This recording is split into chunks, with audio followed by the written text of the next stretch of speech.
welcome to the latest Citizen vlog, and it's a little City pass today. We're going to have a look back at a Manchester City moment in time. So please, if you're new to this little channel and you enjoy this, please tell your friends about it. Push that old subscribe button and push that notification so you know when these little vlogs, City past and present, are coming out. And thanks for joining me today for this little look back. Yeah, it's a little bit of a special. I mean, they're always special, these things, aren't we? But to coincide with a certain team, as I'm recording this, I think it's about 7 to 10 days ago, certain Leeds United have made it back to the top league, to the Premiership.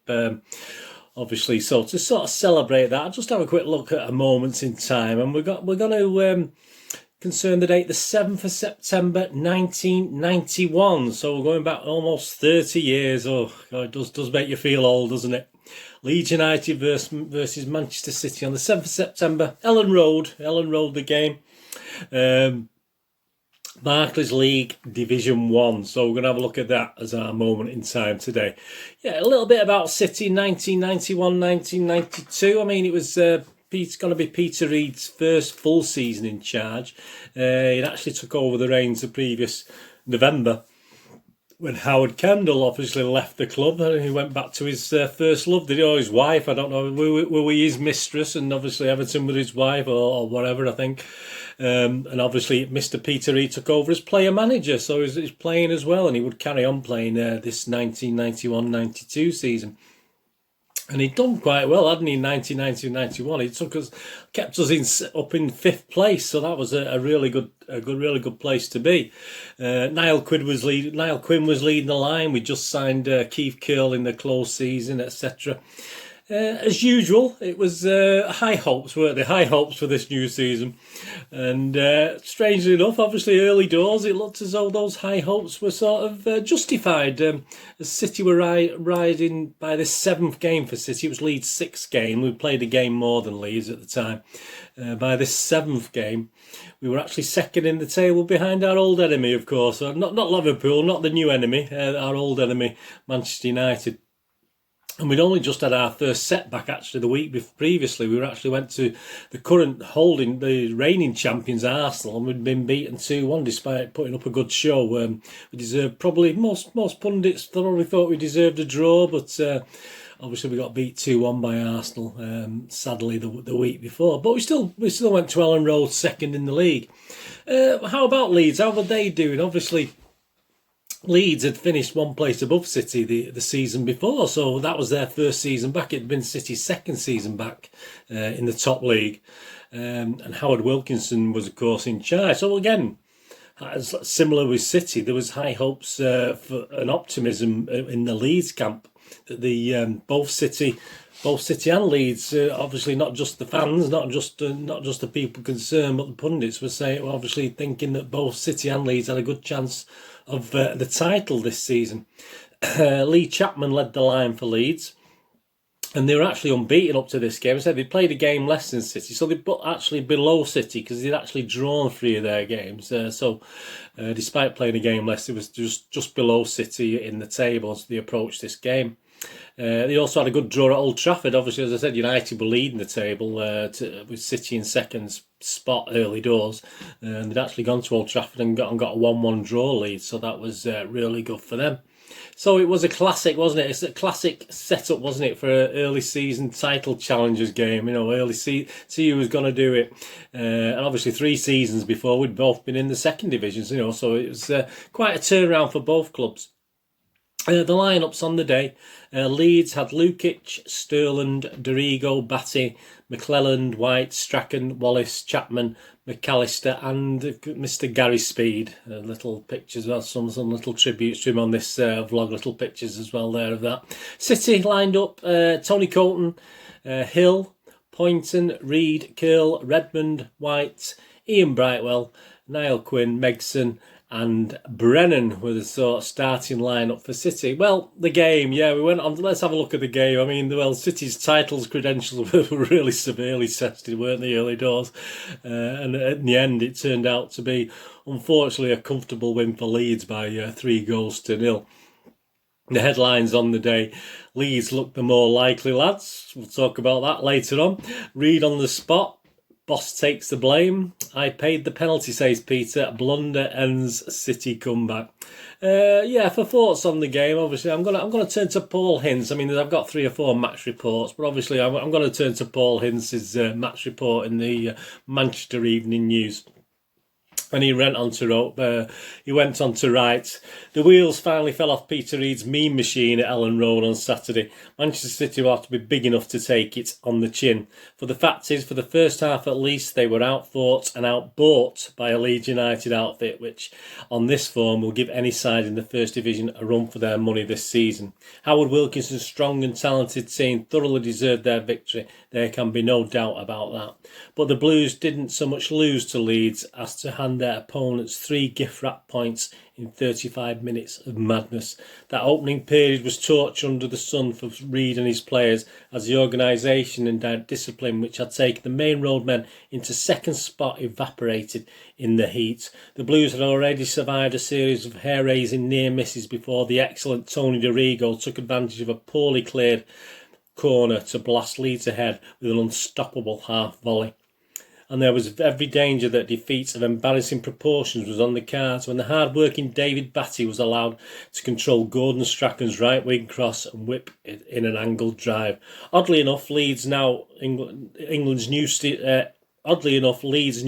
star has only scored 1 other senior goal, and that was against the Blues way back in 1986. By the time Reid and his men woke up from their nightmare, it was all over bar the shouting. You cannot give a good side a 2-goal start and expect to come away with the points, and this current Leeds team is very, very good. The Blues, to their credit, came out for the second half looking much more like a side which has helped to make Manchester's soccer capital sit in the opening weeks of the season, first and second. With Big Niall Quinn finally beginning to win his bruising confrontation with Chris White, it was Leeds who was stretched on the rack, and the Yorkshiremen could count themselves lucky that substitute Adrian Heath was judged to be fractionally offside when he walked the ball around John Lukic and slotted it in. And who knows what would have happened over the last 20 minutes if Reid had grabbed a lifeline offered when his side were awarded a penalty following White's push on Quinn. So penalty problems for City are not a new thing, are they? Obviously, at least City's player boss was man enough to take the responsibility for the spot kick in the absence of the substituted Mark Brennan. He was our penalty taker at the time. Reid's reaction when his shot came back at him off the post was sheer instinct as he turned the ball back over the line for an illegal goal. Typical City, that, wasn't it? Because no other player had touched it. So, I mean, he should have known, really, shouldn't he? But as you say, it was his instinct. Poor Reid is finding these days that his Midas touch has turned to dust. His mistake at Arsenal last week led to the Gunners scoring their winning goal, and the Blues' unfortunate player manager inadvertently hammered the final nail in his side's coffin at Ellen Road when his attempted pass cannoned off Batty to leave Steve Hodge with a clear run in at goal. Stevie Redmond, City's best player on the day, had 2 alternatives: bring Hodge down or let him score. The young defender took the first option, and little Gordon Strachan rubbed salt in Reid's wounds by driving home the resulting penalty. So that was Mr. Hince's thoughts on the game. Peter Reid's verdict in the Manchester Evening News. We lost the game in the opening 35 minutes when Leeds scored twice. From then on, it was always going to be an uphill struggle. But at least we never threw in the towel. The players rolled up their sleeves and we had them under pressure in the second half. If I had scored that penalty, the last 20 minutes could have been very interesting. I am told that a couple of my players could easily have turned the rebound back over the line, but I just reached for it instinctively. Every mistake I make at the moment seems to be punished, but that's football. So Peter Reid's views. The form guide there, if you look at the form guide, marks out of 10 by Mr. Hince. Colton 6, Hill 6, Curl 6, Redmond City Man of the Match 8, Poynton 6, Brightwell 7, Reid 6, Megson 6, White 5. He would obviously go on to play for Leeds, wouldn't he? Quinn 7, Brennan 5, and the subs Heath came on and got a 6. The goals: Dorigo on 18 minutes, Batty on 34 minutes, Strachan 80 minutes penalty for Leeds.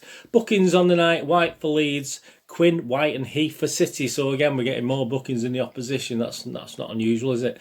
Referee Ian Cruikshanks from Hartlepool. He got a 7 out of 10. I have no idea. I can't remember Ian Cruikshanks, to be honest with you. The crowd 29,986. So it's just under 30,000. As I said, Steve Redmond got the Man of the Match award for that one.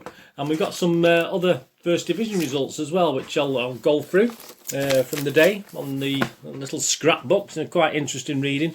Arsenal 1, Coventry 2, Aston Villa 0, Tottenham 0, Everton 2, Crystal Palace 2, Leeds 3, Manchester City 0, Notts County 1, Liverpool 2, Oldham 2, Sheffield United 1, QPR 2, Southampton 2, Sheffield Wednesday 2, Nottingham Forest 1, West Ham 1, Chelsea 1, and Wimbledon 3, Luton 0. Well, of course, the result left City third, now 4 points behind leaders Manchester United, and Leeds in fourth. Just 1 point behind City, but they did have a game in hand. So there you go. That was our sort of moment in time. How did it all end? Well, you probably know, or if you don't know, I'll tell you. Obviously, for City, we did go on to get revenge over Leeds. We actually stuffed them 4-0 in April, the following April. And we did finish once again under Mr.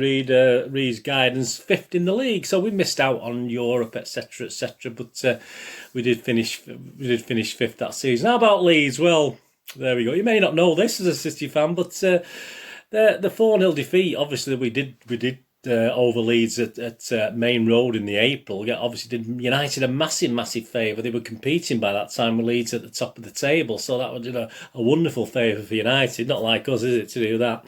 And it seemed to almost, in a way, with 6 or 7 games left, hand United a big chance at the title. But Leeds went on with the last 6 games to win 5 and draw 1, which was good enough. I mean, it was good enough. They ended up winning the title by 4 points.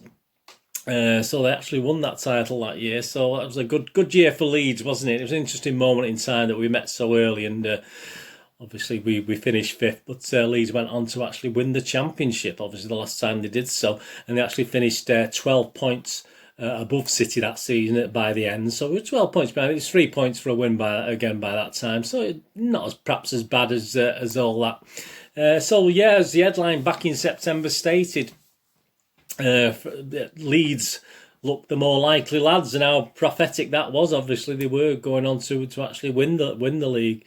So that's it. That was my little moment in time. Thanks for joining me for this, and obviously it might be of interest to Leeds United fans as well. Watching this little moment in time. 7th of September 1991, Ellen Road, Leeds 3, Manchester City 0. Please check all my links on screen for my things on Twitter. If you're more into Facebook, you can follow me on Facebook. Just not follow, is it? Friend me on Facebook, that's it, and I'll friend you back. And I'll say I post most things on City, etc. I do little movie vlogs and TV drama vlogs as well, so please check the playlists if you're into that sort of thing. So yeah, if you friend me on Facebook at Birdie, and I'll friend you back on there.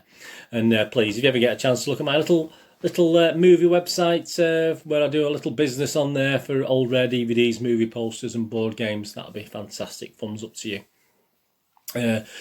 So that's that. So moments in time. So please join me once again very soon for another Citizen past or present. We'll look at another game or a manager or a player or things like that. We try and do 3 or 4 of these every month during the season, outside of the season. Throw in the little quizzes as well. So please push that subscribe button if you're not already done so. Please tell your friends, any fellow City fans and football fans in general. I hope Leeds fans, any of Leeds fans have watched this, enjoyed it. It's just interesting to look back at these sort of things, isn't it? So anyway, what we're going to do with this, to have a great one. Look after yourself, look after your friends, look after your family. More importantly, let's all look after each other. And hopefully you'll join me again for another Citizen past or present in the very near future. Well, that's all for now. So I can say stay safe, Leeds fans, and stay safe, Blues. And hopefully I'll see you all again very soon. Thanks for watching.